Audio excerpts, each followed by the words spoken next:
On the left-hand path, we are conscious of the dark absolute.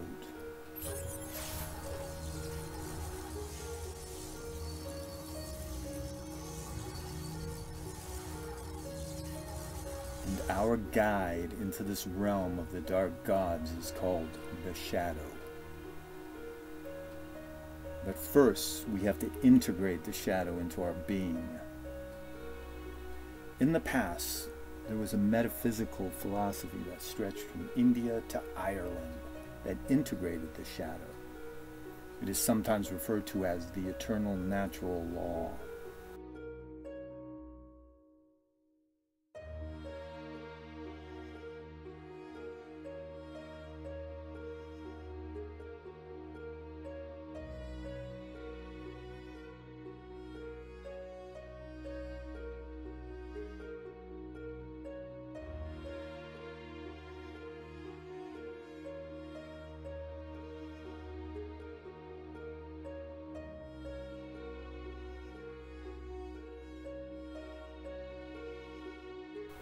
Now, how do we know there was a common philosophy stretching across the Eurasian landmass?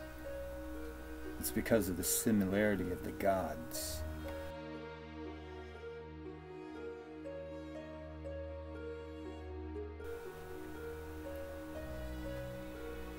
This is a 6,000-year-old philosophy, similar to what Aldous Huxley called the perennial philosophy. The eternal natural law's root philosophy stems from the Proto-Indo-Europeans, the people who domesticated the horse and created the chariot, thus allowing them to spread their influence far and wide. Now, how do we know they integrated the shadow? It's because of the attributes of the gods. These gods could be assholes. They had a dark aspect. They had faults. They were like us. But things changed roughly 3,000 years ago with the coming of Zoroaster. He pulled the shadow out of the god and gave it its own identity, thus making the god pure. What this did in the human psyche, though, is it divorced the consciousness from the shadow. The shadow was pushed aside. Zoroastrianism directly influenced the Abrahamic faiths, and over time, Christianity would nearly cause the extinction of the eternal natural law in the West.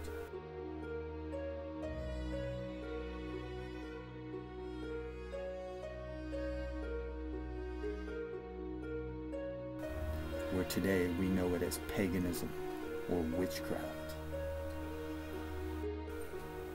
And much of what we know of it now is filtered through a warped Abrahamic or Christian misunderstanding.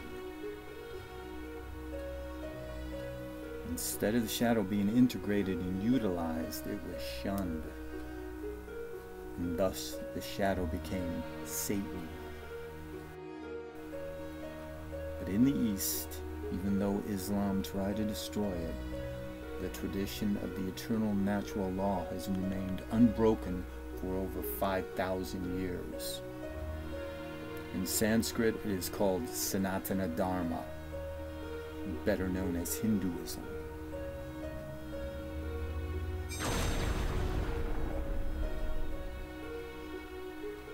And the supreme Hindu god of the left-hand path is Shiva.